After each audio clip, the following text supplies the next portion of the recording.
Muito boa noite. Boa noite vocês que estão aqui no Hotel Mazzaropi, em Taubaté. Hoje nessa transmissão ao vivo, dentro dessa programação da Fundação Dom Couto, a Semana do Preparando o Coração. Boa noite a você que nos acompanha em casa, pelo Sistema Canção Nova de Comunicação. Agradeço pela oportunidade de dividir esse momento tão especial para a nossa fundação. Agradeço a Canção Nova pela generosidade em vir transmitir ao vivo aqui hoje o programa Direção Espiritual, dando ao povo que nos acompanha em casa a oportunidade de participar um pouquinho dessa semana, essa semana que quer nos ajudar a preparar o coração para que Deus tenha a oportunidade de, no simbolismo do Natal, continuar nascendo e vivendo em nós e através de nós. Essa mão de Deus que nos sustenta, ela também nos coloca na possibilidade de sustentar aqueles que passam por nós. Deus nunca será uma vaidade para nós. Deus nunca pode ser compreendido como um dom que se vive de maneira ensimesmada. Não. Ao receber essa presença de Deus na minha vida, eu me torno naturalmente alguém, uma pessoa que também se torna assim na vida do outro, fazendo com ele, com o outro, o mesmo que Deus faz comigo.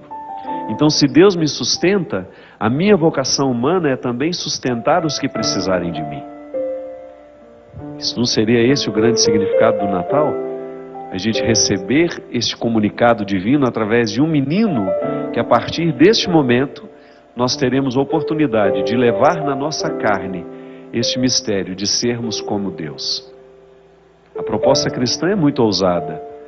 É a gente ter a oportunidade de viver como se fôssemos deuses em pequenas medidas. Deus está em nós, Deus vive em nós. E eu tenho essa oportunidade de ser a mão dele na vida de quem passar pela minha história. Ele me ama para que eu tenha amor com que amar, já me ensinava Santo Agostinho. Ele me sustenta para que eu tenha condições de também sustentar aqueles que necessitarem da minha presença, do meu auxílio. É assim que Deus é presente entre nós, através de nós. É claro que essa presença sobrenatural dele vai perpassar todas as realidades humanas. Eu acredito que toda religião honesta nos ensina justamente isso. Essa presença transcendente de Deus, esse Deus que não pode ser abarcado, que não pode ser cercado pelos nossos conceitos, porque ele será sempre muito mais do que nós podemos dizer sobre ele. Os sábios compreendem a teologia como uma palavra sobre Deus. Por mais que tudo isso tenha nos sido revelado, a grandeza de Deus nos foi revelada, mas nós não damos conta de expressá-la. Então Deus é grande demais para caber nos meus conceitos, Deus é grande demais para caber na minha inteligência. Mas me dá a oportunidade de dizer uma palavra sobre Ele. Me dá a oportunidade de vivenciar no meu dia a dia toda a dimensão transcendental. Sabe o que é transcendência? É aquilo que está além de nós. Então a fé, ela é uma experiência transcendental, porque nos supera. Você sabe do que eu estou falando, nem talvez tenha estudado isso não, é porque você sabe na prática, que em muitos momentos a sua fé te fez ultrapassar a sua realidade, não é assim? Você vai além da sua realidade, você ultrapassa os seus limites, porque a sua fé lhe proporciona isso. Mas você também experimenta Deus a partir dessa imanência. O que é imanente? É aquilo que está diretamente ligado a nós. Eu olho para Marília e eu sei que ela é uma realidade muito próxima a mim. E Deus é imanente também. Deus age a partir dessas realidades que me são próximas. Então Ele é uma esperança sempre que me ultrapassa, porque Ele é transcendência, mas Ele é também imanência. A gente diz que uma religião honesta, ela é estabelecida através desses dois pilares, né? Nos ensina que Deus é transcendente, mas também nos ensina que Deus é imanente. Eu posso percebê-lo aqui, na vida. Eu posso percebê-lo através dos meus amigos, eu posso percebê-lo através de um gesto de amor que me tocou. Nós nunca vamos esquecer alguém que nos amou no momento que nós precisávamos ser amados. Nós nunca vamos nos esquecer de alguém que foi caridoso com a gente naquele momento em que nós carecíamos de caridade. Nós nunca vamos esquecer uma pessoa que nos disse uma palavra bendita no momento em que o nosso coração carecia de uma palavra bendita. Isso é imanência. Mas você também não vai esquecer aquele momento em que você se ajoelhou diante do Santíssimo e você sentiu aquela presença invadir o seu coração e você não tinha como localizar em você o que estava sendo tocado por Deus. Você nunca vai conseguir esquecer aquele momento em que você parece que foi misticamente arrebatado aos céus por causa de uma oração que você ouviu ou por causa de uma música que tocou sua vida. Isso é transcendência. Então o tempo todo nós fazemos essa experiência de perceber Deus nas alturas, mas também de perceber Deus no horizonte da nossa história. Essa é a nossa religião, minha gente. Esse é o nosso desafio, de viver a experiência que nos faz transcendentais, mas também viver a experiência que nos faz comprometidos com a vida. Então eu tenho a oportunidade de ser essa mão de Deus para alguém. Há uma passagem no Evangelho, que inclusive foi do domingo retrasado, eu tive a oportunidade de fazer a reflexão desse Evangelho com o meu grupo de peregrinos. Aliás, gostaria de mandar um grande abraço aos que peregrinaram comigo, que foi uma das viagens mais bonitas que eu pude experimentar na minha vida, fazendo os caminhos de João Paulo II. Alguns peregrinos aqui, não tem? Não foi boa demais a nossa viagem? Não foi um momento muito especial? A senhora também, né, dona Luci?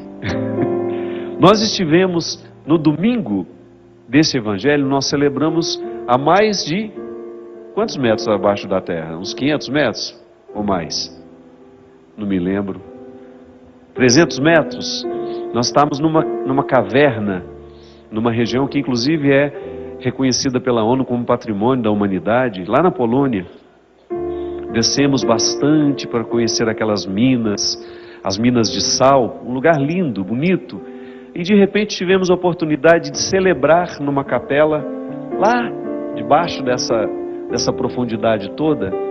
E Deus nos falou através desse evangelho, que era um evangelho escatológico, isso é, se refere ao fim do mundo, ao fim dos tempos, onde Jesus fala dessa transcendência e dessa imanência que eu estou falando com vocês hoje aqui através deste programa.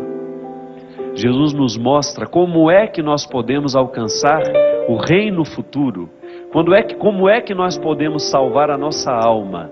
É como se ele estivesse dando uma receita que tem tudo a ver com o conteúdo deste momento que nós estamos tratando. Ele disse assim: quando vier o Filho do Homem na sua majestade, e todos os anjos com ele, então se assentará no trono da sua glória. E de todas as nações serão reunidas em sua presença. E ele separará uns dos outros, como o pastor separa dos cabritos as ovelhas, e porá as ovelhas à sua direita, mas os cabritos à sua esquerda. Então dirá o rei aos que estiverem à sua direita: vinde, benditos do meu Pai, entrai na posse do reino que vos está sendo preparado desde a fundação do mundo. Porque eu tive fome e me destes de comer, tive sede e me destes de beber, era forasteiro e me hospedastes, estava nu e me vestistes, enfermo e visitaste-me, estava preso e fostes me ver. Então perguntarão os justos: Senhor, quando foi que te vimos com fome e te demos de comer? Quando foi que te vimos com sede e te demos de beber? Quando te vimos forasteiro e te hospedamos? Quando te vimos nu e te vestimos? Quando estivesses enfermo e nós pudemos vos visitar? O rei então responderá: em verdade vos afirmo, sempre que o fizestes a um destes meus pequeninos irmãos, a mim o fizestes. Veja que maneira interessante que Jesus tem de falar da preparação da eternidade. Sabe o que eu acho mais desconcertante nisso aqui? Jesus elenca uma série de atitudes. Ele nos desconcerta, porque ele não enumera absolutamente nada dentro dessas regras aqui que nós podemos considerar religioso. Ele não fala de ir para o culto, ele não fala de ir para a missa, ele não fala de rezar o terço, ele não fala de... Fala. Em algum momento ele pergunta, em algum momento ele fala de algum comportamento religioso? Não. Não que ele despreze, é porque ele sabe que o comportamento religioso, essa prática religiosa que nós fazemos no nosso dia a dia, não tem outro motivo senão, não tem outro objetivo senão provocar no nosso coração o desdobramento natural dessa pertença religiosa, que é amar os que estão necessitados de nós. O que nos leva para o céu, eu já cansei tantas vezes de dizer isso, não sou eu que estou inventando não, está aqui. Esse evangelho de Mateus, ele é desconcertante para nós que somos religiosos. Porque aqui, nessa palavra, o Senhor não deixa nenhuma dúvida. Vai entrar, vai conhecer a glória, aquele que foi capaz de visitar o que estava doente, de saciar o que estava faminto, de vestir o que estava nu, de visitar o que estava preso, de dar água a quem estava com sede, de matar a fome de quem estava faminto. Não tem nenhum comportamento religioso nisso, minha gente. Isso aqui é uma consequência natural de alguém que descobriu a beleza da vida, de alguém que se destrancou dos seus egoísmos, que foi capaz de quebrar as cadeias do egoísmo pessoal. Alguém que fez uma experiência verdadeira deste Deus que nós podemos encontrar no rito. Sim, o rito religioso é uma oportunidade ímpar de nós fazermos uma experiência religiosa. Mas se aquele rito que eu celebro, que eu participo, depois não me motiva a viver essa dimensão prática, eu não sei se eu vou ter direito de esperar por essa salvação. O que nos salva, o que nos liberta, é o que nós fazemos diariamente como um fruto da religião que professamos. É isso que nos salva, é isso que nos liberta. Quando nós podemos identificar as oportunidades que nós tivemos de ser a mão de Deus na vida de alguém. Isso é tão interessante, isso é tão democrático, não é verdade? Qualquer pessoa, por isso Jesus ousava tanto em dizer no seu tempo, por isso Jesus ousava quebrar as estruturas religiosas do seu meio de maneira desconcertante. O tiro era na testa dos líderes religiosos, que queriam acorrentar Deus nos seus conceitos, nas suas teologias, nos seus templos. Só é salvo aquele que a gente autoriza. Que isso? Deus vai lá no fundo do coração humano e descobre o tanto que nós já podemos ser bons, o tanto que nós já podemos ser generosos, porque com Ele aprendemos, porque na Sua palavra nos orientamos, ou porque nos sacramentos nos tornamos mais santos. Os nossos sacramentos, minha gente, os sacramentos que nós oferecemos, que a igreja nos oferece, é para que a gente tenha condições cada vez mais de assumir essa oportunidade de ser a mão de Deus na vida de alguém. Para que a gente quebre os egoísmos que nos acorrentam na nossa comodidade, ou então no contexto do nosso sofrimento, que tantas vezes nos justifica para a gente não fazer nada pelo outro. Em última instância, nos será perguntado isso, é o tanto que a sua religião lhe ensinou a amar. Não é o tanto de vezes que nós participamos que nos salva, é a qualidade de que nós vivemos a nossa vida cristã. Então é bom, eu quero participar sempre, eu quero ter o contato com essa palavra, eu quero viver os sacramentos, porque isso me motiva a buscar cada vez mais a minha consciência de ser a mão de Deus na vida de alguém. Eu não quero negligenciar a oportunidade de viver o rito. Não é uma obrigação para mim, é uma oportunidade que eu tenho de despertar a minha consciência para essa feliz oportunidade de ser a mão de Deus na vida de alguém. E esse é um termômetro para a nossa conversão. A gente olhar para esses verbos, para essa conjugação que Jesus faz questão de deixar como um código de conduta sem a qual a gente não vai conhecer a eternidade, sem a qual nós não saberemos entrar, nós não saberemos identificar qual é o caminho que realmente nos conduz. É a que me sustenta quando eu vou cair. Quem é que me sustenta quando eu vou cair? É Deus? Sim, mas Ele carece de braços humanos para fazer isso na minha história. Você? Quantas vezes você careceu de uma palavra humana para que Deus falasse ao seu coração? Nós não somos anjos, minha gente. A linguagem que nós entendemos é humana. No momento que você está doente lá no hospital, no momento que você está necessitado de um apoio humano, você precisa de uma pessoa igual a você. Os nossos presídios, lá estão os que necessitam da nossa generosidade.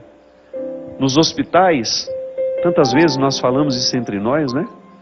Tantas vezes nós partilhamos as nossas ansiedades de perceber, meu Deus, o que eu faço do meu cristianismo? O que eu permito que Deus faça em mim através da minha convicção?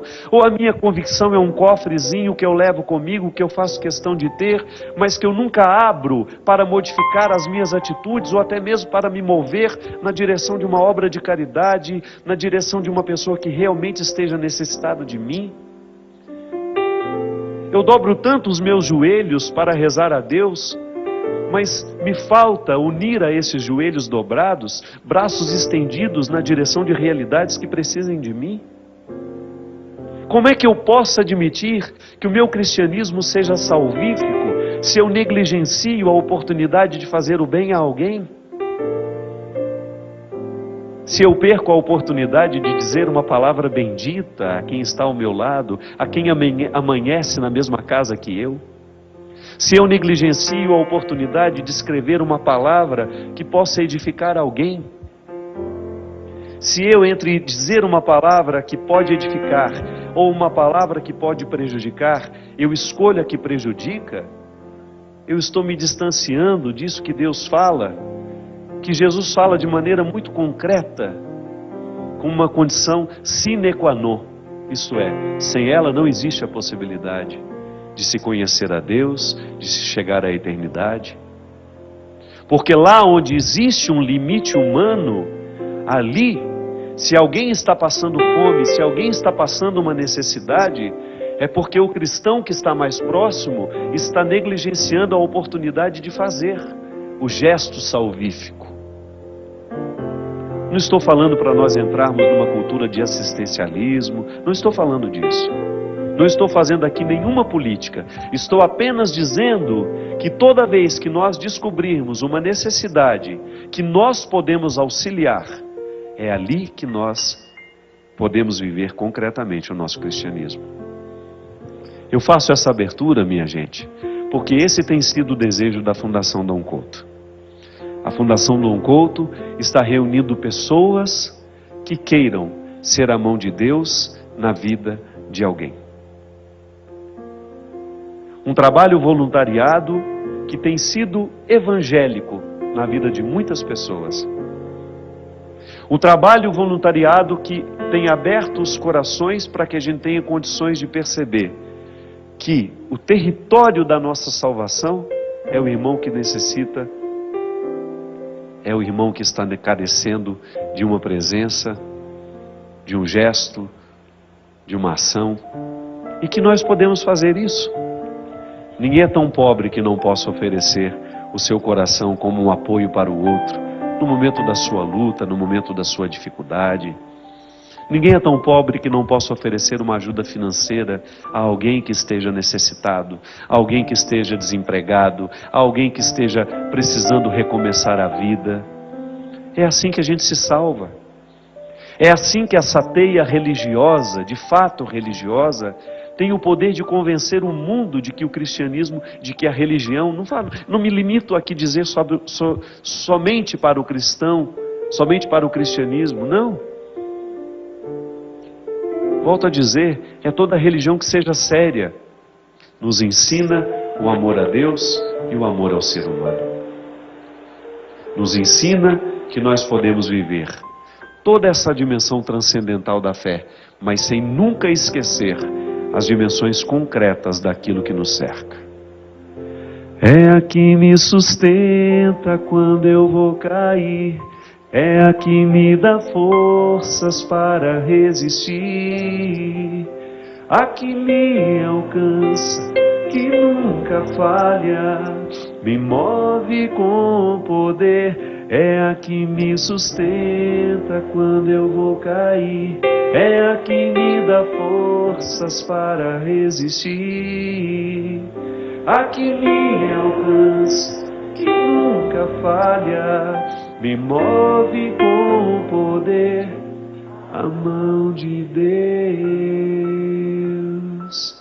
Nós vamos para um rápido intervalo e a gente volta já já com o programa Direção Espiritual.